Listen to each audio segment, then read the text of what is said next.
আল্লাহ রাসূল সাল্লাল্লাহু আলাইহি ওয়াসাল্লাম গোপনে গোপনে দাওয়াত দেওয়া শুরু করলেন। এইভাবে দিতেছেন যখন আল্লাহ তাআলার পক্ষ থেকে এলান আসলো যে আমার হাবিব, তুমি এবার প্রকাশ্যে দাওয়াতের প্রচার প্রসারণা শুরু করো। তো আল্লাহ রাসূল সাল্লাল্লাহু আলাইহি ওয়াসাল্লাম প্রকাশ্যে দাওয়াতের জন্য সুফা পাহাড়ের মধ্যে গেছে। পাহাড়ের মধ্যে যায় আল্লাহ রাসূল সাল্লাল্লাহু আলাইহি ওয়াসাল্লাম সেইখানে যায় বলতেছেন, হে মক্কাবাসী, তোমরা বলো ইয়া আইয়ুহান নাস কুলু লা ইলাহা ইল্লাল্লাহ তুফলিহুন। হে লোক সকল, তোমরা লা ইলাহা ইল্লাল্লাহ বলো, কামিয়াব হয়ে যাবা। এতদিন পর্যন্ত যেই লাত উজ্জা মানাতের তোমরা গোলামি করতা, পূজা করতা, সে কোনোদিন তোমার কাছে ফায়দা পৌঁছাইতে পারে না, সে কোনোদিন তোমার রব হইতে পারে না, সে কোনোদিন তোমাদেরকে কোনো রকম ফায়দা পৌঁছাইতে পারে নাই। সুতরাং সেই লাত মানাত উজ্জাতের আর গোলামি করিও না। এখন তোমরা এক আল্লাহ তাআলার গোলামি করো, এখন তোমরা ওই আল্লাহ তাআলার দাসত্ব করো। যদি তোমরা এক আল্লাহ তাআলার গোলামি করতে পারো, যদি তোমরা এক আল্লাহ তাআলার দাসত্ব করতে পারো এবং আল্লাহ তাআলার নৈকট্য অর্জন করতে পারো, আমি মুহাম্মদ সাল্লাল্লাহু আলাইহি ওয়াসাল্লাম তোমাদেরকে অঙ্গীকার করতেছি, ওয়াজাবাত লাহুল জান্নাহ, তোমার জন্য জান্নাত ওয়াজিব হয়ে যাবে। এভাবে আল্লাহ রাসূল সাল্লাল্লাহু আলাইহি ওয়াসাল্লাম প্রকাশ্যে দাওয়াত শুরু করলেন। দাওয়াত শুরু করতে গিয়ে যখন নাকি মক্কার গলিতে গলিতে হুজুরে কারীম সাল্লাল্লাহু আলাইহি ওয়াসাল্লাম প্রকাশ্যে দাওয়াত শুরু করলেন, তো কাফের বেঈমানরা তখন আল্লাহ রসুলের উপর বিভিন্ন রকমভাবে জুলুম নির্যাতন শুরু করছেন। কিতাবের মধ্যে আছেন এবং লিখেন, আল্লাহ রসুল সাল্লাল্লাহু আলাইহি ওয়াসাল্লাম যখন দাওয়াত দিতে যাইতেন, তো কিছু সংখ্যক কাফের আল্লাহ রসুলে কারীম সাল্লাল্লাহু আলাইহি ওয়াসাল্লামের গলার মধ্যে কাপড় দিয়ে বাঁধছেন, বাঁধার পরে দুই পাশে টান মারছেন। কিতাবের মধ্যে লিখেন, আরেকটু যদি হয়তো আল্লাহ রসুলের জিভটাই চলে যেত, এমনভাবে টান মারছেন। আবার আল্লাহ রসুল সাল্লাল্লাহু আলাইহি ওয়াসাল্লাম যখন আল্লাহ তাআলার কুদরতি পায়ের মধ্যে সেজদা দিতেন, অর্থাৎ আল্লাহ তাআলার নৈকট্য অর্জন করার জন্য যখন হুজুরে কারীম সাল্লাল্লাহু আলাইহি ওয়াসাল্লাম এরকম মেহনত করতেন, তো কাফেররা এটা বরদাস্ত করতো না, সহ্য করতে পারে না যে মুহাম্মদ কার গোলামি করে, মুহাম্মদ কার দাসত্ব করে, মুহাম্মদ কেনই বা সেই মনিবের দাসত্ব করবে, সে যেন কোনোদিন দাসত্ব বন্দেগী না করতে পারে, সে যেন কোনোদিন আল্লাহ তাআলার নৈকট্য অর্জন না করতে পারে। এই জন্য আল্লাহ রসুল যখন সেজদা দিতেন, উটের নারী ভুঁড়ি সমস্ত যত ময়লা জিনিস আছে আল্লাহ রসুলের মাথার উপরে চাপাই দিতেন, এমনভাবে কষ্ট দিছেন। এক সাহাবী আসে বলতেছেন, ইয়া রাসূলুল্লাহ, আপনি এই বেঈমানদের জন্য বদদুয়া করেন। আল্লাহ রসুল সাল্লাল্লাহু আলাইহি ওয়াসাল্লাম বলেন, আরে বোকা, আগের জামানার মানুষের উপর তো দ্বীনের দাওয়াত দিতে যায় মাথার উপর করাত চালাইছে, তারপরও কোনোদিন আল্লাহ রসুল সাল্লাল্লাহু আলাইহি ওয়াসাল্লাম নয়, পূর্বের কোনো নবী কোনো উম্মতের জন্য বদদুয়া সহজে করতেন না। আর আমি তো ওয়ামা আরসালনাকা ইল্লা রাহমাতাল লিল আলামিন, আমি তো কোশ্চিন কালো আমার উম্মতের জন্য কোনোদিন বদদুয়া করব না। এই জন্য এখান থেকে একটা মাসালা আমাদেরকে শোনা দরকার, যে যুগের যেই সমস্ত ওলামা ইকরাম আজকে জুলুম নির্যাতন কারাবন্দী হয়, এরা জাতির জন্য কোনোদিন বদদুয়া চায় না, জাতির জন্য কোনোদিন তারা খারাপ চায় না। আল্লাহর কসম করে বলি, যদি তারা জাতির জন্য খারাপ চাইতেন, তখনই দুনিয়া আল্লাহ তাআলা ধ্বংস করে দিতেন। বুঝে আসছেন? এই জন্য আল্লাহ রসুল সাল্লাল্লাহু আলাইহি ওয়াসাল্লাম দাওয়াত দিতে যে বহুত কষ্ট সহ্য করছেন, বহুত রকম নির্যাতন আল্লাহ রসুল সাল্লাল্লাহু আলাইহি ওয়াসাল্লামের উপর চালানো হয়েছে। মক্কায় যখন আল্লাহ রসুল সাল্লাল্লাহু আলাইহি ওয়াসাল্লাম ইন্টারন্যাশনালভাবে দ্বীনের দাওয়াতের প্রচার প্রসারণা শুরু করতে চাইলেন, আল্লাহ রসুল সাল্লাল্লাহু আলাইহি ওয়াসাল্লাম কাবা শরীফের মধ্যে গেলেন। তৎকালীন জামানার বিশাল বড় একজন জাদুঘর, তিনার নাম হইল জিমাত। মক্কার কাফেররা জিমাতকে বলল, জিমাত, আমাদের আল্লাহ রসুলকে একটু তুমি, এর একটু মাথার সমস্যা আছে, একটু শিখ প্রকৃতির। আল্লাহ রসুলকে এটা বলছে, আস্তাগফিরুল্লাহ, আল্লাহ রসুলের নামে এইগুলো প্রচার ছড়াচ্ছে যে তিনি পাগল, তিনি জাদুঘর, তিনাকে যদি তুমি একটু ফু দাও, দেখো তার মাথাটা ঠিক করা যায় নাকি। তো জিমাতকে যখন এই কথা বলছে, ঠিক আছে, জিমাত বলতেছে যে অবশ্যই আমি চেষ্টা করব, আল্লাহ রসুলকে দেখলে একটু মাথায় ফু দিব, তো ইনশাআল্লাহ আমার ফুকে ঠিক হয়ে যাবে। তো ঘটনা চক্করে একদিন হুজুর সাল্লাল্লাহু আলাইহি ওয়াসাল্লামের সাথে জিমাতের পরিচয় হয়ে গেছে, দেখা হয়ে গেছে। এবার জিমাত আল্লাহ রসুলকে বলে, ও তুমি ওই পাগলটা না যার মাথার সমস্যা আছে? এবার আল্লাহ রসুল সাল্লাল্লাহু আলাইহি ওয়াসাল্লাম বলে, জি, আমাকে ওই আরবের মানুষরা পাগল বলে, আচ্ছা তুমি কি জিমাত, তোমাকে কি আমাকে ফু দেওয়ার জন্য বলা হয়েছে? তো আল্লাহ রসুলের এই কথা শুনে অবাক হয়ে গেছে। আরে আমাকে তো এই কথা বলছে আরবের কাফেররা, এটা মোহাম্মদ কিভাবে জানলো? সে তখনই তাশকি লাগে গেছে, বেচাইন হয়ে গেছে, আরে কি ব্যাপার। এবার আল্লাহ রসুল সাল্লাল্লাহু আলাইহি ওয়াসাল্লামকে যখন জিমাত বলতেছেন মোহাম্মদ তুমি নাকি পাগল? তো বলতেছেন না আমি তো পাগল না, আমি কিছু কথা তোমাকে বলতে চাই। বলে বলো কি? বলে ইন্নাল হামদালিল্লাহ নাহমাদুহু ওয়া নাস্তাঈনুহু ওয়াহদাহু লা শারীকা লাহ।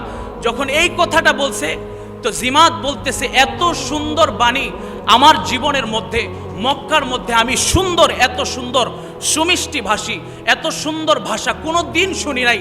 সঙ্গে সঙ্গে জিমাত বলে যাই মোহাম্মদ সাল্লাল্লাহু আলাইহি ওয়াসাল্লামের এত সুন্দর ভাষা হইতে পারে, এত সুন্দর ট্রান্সলেট হইতে পারে, সেই মোহাম্মদ সাল্লাল্লাহু আলাইহি ওয়াসাল্লাম কোনোদিন পাগল হইতে পারে না, সে কোনোদিন জাদুঘর হইতে পারে না, সে কোনোদিন জাদুঘর বা অন্যান্য কিছুই হইতে পারে না। তাকে যেইভাবেই হোক তার হাতে আমাকে হাত দিতে হবে এবং কালিমা পড়ে আমি মুসলমান হয়ে যাব। সঙ্গে সঙ্গে জিমাত আল্লাহর রসুলের হাতে হাত রাখছে আর কালিমা পড়ে আশহাদু আল্লা ইলাহা ইল্লাল্লাহ ওয়া আশহাদু আন্না মুহাম্মাদান আবদুহু ওয়া রাসূলুহু। সঙ্গে সঙ্গে জিমাত বলছে আর সঙ্গে সঙ্গে সবাই মুসলমান হয়ে গেছে। এরপরে আল্লাহ রসুল সাল্লাল্লাহু আলাইহি ওয়াসাল্লাম যখন কাবা শরীফের মধ্যে অর্থাৎ ইন্টারন্যাশনাল জায়গায়, আরবের তৎকালীন জামানার সবচেয়ে দামি জায়গা হলো কাবা শরীফ। তো কাবা শরীফের মধ্যে হুজুর সাল্লাল্লাহু আলাইহি ওয়াসাল্লাম কোরআন তেলাওয়াত করতেন কেমন? ইয়াসিন ওয়াল কুরআনিল হাকিম ইন্নাকা লামিনাল মুরসালিন। তো আরবের গলিতে গলিতে মহিলা পুরুষ সবাই যে আল্লাহ রসুলের কথা শোনার জন্য পাগল হয়ে যেত, পেরেশান হয়ে যেত। এত সুন্দর কণ্ঠওয়ালা আমার জিন্দগির মধ্যে আমি আর কখনো দেখি নাই। সবাই পেরেশান হয়ে যেত, আরে আল্লাহ রসুলের এত সুন্দর তেলাওয়াত। তৎকালীন জামানার ইন্টারন্যাশনাল যারা কাফের আছে এরা একটা পরামর্শ সভার মধ্যে বসলো। পরামর্শ সভার মধ্যে বসছে যারা একদম হাই সোসাইটির মানুষ, হাই সোসাইটির কাফের, এরা পরামর্শে বসলো যে আল্লাহ রসুলকে কি এমন উপাধি দেওয়া যায় যে উপাধির কারণে মক্কার মধ্যে দাওয়াত প্রচার প্রসার এটা বন্ধ করতে পারে। তো সেই দিন দাওয়াতের যিনি বিচার প্রধান ছিল তিনার নাম হলো ওয়ালিদ ইবনে মুগিরা। তিনাকে সবাই নিযুক্ত করলো যে আপনি যেহেতু মুরব্বী, আপনি আজকের দিনের জিম্মাদার। তো হুজুর সাল্লাল্লাহু আলাইহি ওয়াসাল্লামের খেয়াল নিচ্ছে যে হুজুর সাল্লাল্লাহু আলাইহি ওয়াসাল্লামকে কি বলা যায় বলো। তো সবার কাছে খেয়াল নিচ্ছে। তো একজন বলে হুজুর সাল্লাল্লাহু আলাইহি ওয়াসাল্লামকে জাদুঘর বলে উপাধি দেওয়া হোক। তো হুজুর সাল্লাল্লাহু আলাইহি ওয়াসাল্লামের এই কথা শুনে ওয়ালিদ ইবনে মুগিরা বলে না, হুজুর সাল্লাল্লাহু আলাইহি ওয়াসাল্লামকে কেন জাদুঘর বলে উপাধি দিবা? আরে তার কথাগুলোই তো জাদু, তার কথা যে শুনে সেই তো দিলের মধ্যে শান্তি পায়। সুতরাং হুজুর সাল্লাল্লাহু আলাইহি ওয়াসাল্লামকে জাদুঘর বলে উপাধি দেওয়া যাবে না। তো এবার কিছু সংখ্যক কাফের বলতে তাহলে তাকে কবি বলে উপাধি দেওয়া হোক। তৎকালীন জামানার সবচেয়ে বড় কবি ওয়ালিদ ইবনে মুগিরা তিনি বলেন আরে বোকা নাকি তোমরা, আমি এই জামানার সবচেয়ে বড় কবি ওয়ালিদ ইবনে মুগিরা, আমি নিজেকে কবি দাবি করতে পারি না সেই মোহাম্মদের সামনে। সেই মোহাম্মদ যখন কোরআনে কারীম তেলাওয়াত করে, সেই মোহাম্মদ যখন হাদিসে কুরসি আলোচনা করে, আমার কবিতার কোনো অংশই হুজুরের সাথে মিল নাই, সুতরাং তাকে কোনোদিন কবির সাথে মিল দেওয়া যাবে না। তো এবার বলল যে বাদ দেও, আচ্ছা আমি যেহেতু মুরব্বী মানুষ আমি একটা ফয়সালা দিয়ে দিই, একটা জাদুঘর নাম দিয়ে দিই। তারপর আরবের মধ্যে একটা বিভ্রান্তি ছড়ুক যে হুজুর সাল্লাল্লাহু আলাইহি ওয়াসাল্লাম জাদুঘর। সেই বছরেই হুজুর সাল্লাল্লাহু আলাইহি ওয়াসাল্লামের জাদুঘরের এই কথা শুনে হুজুর সাল্লাল্লাহু আলাইহি ওয়াসাল্লামকে সবাই জাদুঘর বলা শুরু করলেন।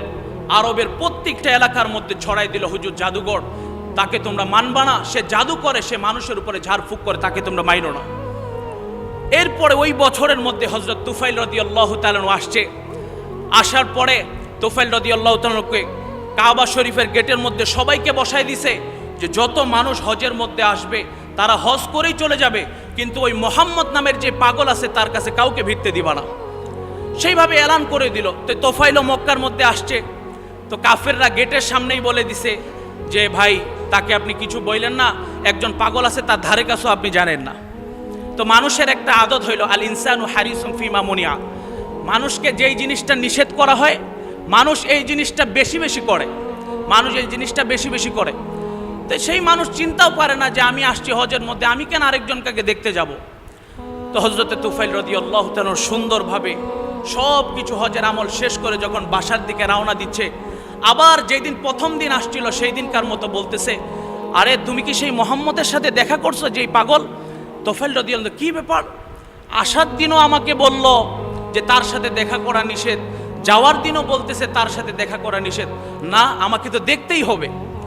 এইবারে তোফাইল রাদিয়াল্লাহু তাআলা যখন নাকি হুজুরে কারীম সাল্লাল্লাহু আলাইহি ওয়াসাল্লামের কাছে গেছেন, আর যাওয়ার পরে দেখেন আল্লাহর রাসূল কোরআনে কারীম তেলাওয়াত করতেছেন আর পড়তেছেন ইয়াসিন ওয়াল কুরআনিল হাকীম ইন্নাকা লামিনাল মুরসালিন। এত সুন্দর ভাষা হযরত তোফাইল রাদিয়াল্লাহু তাআলা বলেন, আমার হায়াতে জিন্দেগি এত সুন্দর ভাষা, এত স্মার্ট ভাষা, এত মধুর ভাষা আমি কোনোদিন শুনি নাই। যাই হোক, যেইভাবেই আমি আসি না কেন, হুজুর সাল্লাল্লাহু আলাইহি ওয়াসাল্লামের আমাকে মুসলমান হইতে হবে, তার কাছে আমাকে যাইতে হবে, তার হাতে হাত দিতে হবে, আর কালিমা পড়ে মুসলমান হইতে হবে। এবার হুজুর সাল্লাল্লাহু আলাইহি ওয়াসাল্লামের কাছে যখন তোফাইল রাদিয়াল্লাহু তাআলা গেছে, যাওয়ার পরে বলতেছে, হুজুর আমি তো বেচাইন পেরেশান, আমাকে আপনি কালিমা পড়ান, মুসলমান বানাই দেন। তো হুজুর সাল্লাল্লাহু আলাইহি ওয়াসাল্লাম এইভাবে দাওয়াতের প্রচার প্রসার শুরু করছেন। পুরা মক্কা জীবনের মধ্যে হুজুরে কারীম সাল্লাল্লাহু আলাইহি ওয়াসাল্লামের উপর যেই পরিমাণ নির্যাতিত নিপীড়িত করা হয়েছে, ইতিহাসের কিতাবের মধ্যে লেখা যায় হুজুরে কারীম সাল্লাল্লাহু আলাইহি ওয়াসাল্লামের কষ্টকে যদি এক পাল্লায় রাখা হয়, সমগ্র দুনিয়ার মানুষ নবী সাহাবা ইকরামের কষ্ট যদি আরেক পাল্লায় রাখা হয়, হুজুরে কারীম সাল্লাল্লাহু আলাইহি ওয়াসাল্লামের কষ্টই বেশি ভারী হবে। এজন্য হুজুরে কারীম সাল্লাল্লাহু আলাইহি ওয়াসাল্লাম শরীর থেকে রক্ত ঝরাইছে, শরীর থেকে ঘাম ঝরাইছে। এই জন্য এই জামানার মধ্যেও যদি কেউ রক্ত ঝরায়, কেউ দ্বীনের জন্য কুরবানি করে ঘাম ঝরায়, আল্লাহর কসম করে বলতেছি, তারা কাল কিয়ামতের ময়দানের দিন হুজুরে কারীম সাল্লাল্লাহু আলাইহি ওয়াসাল্লামের সামনে দাঁড়ায় বলতে পারবে, ইয়া রাসূলুল্লাহ, ইয়া হাবিবাল্লাহ, আমি আপনার দ্বীনের জন্য রক্ত ঝরাইছি, আমি আপনার দ্বীনের জন্য ঘাম ঝরাইছি, ইয়া রাসূলুল্লাহ সুপারিশটা করেন না একটু মাত্র, জান্নাতে আমার হয়ে যাক। তো আল্লাহ রাসূল সাল্লাল্লাহু আলাইহি ওয়াসাল্লাম এইভাবে দ্বীনের প্রচার প্রসার চালাইছেন।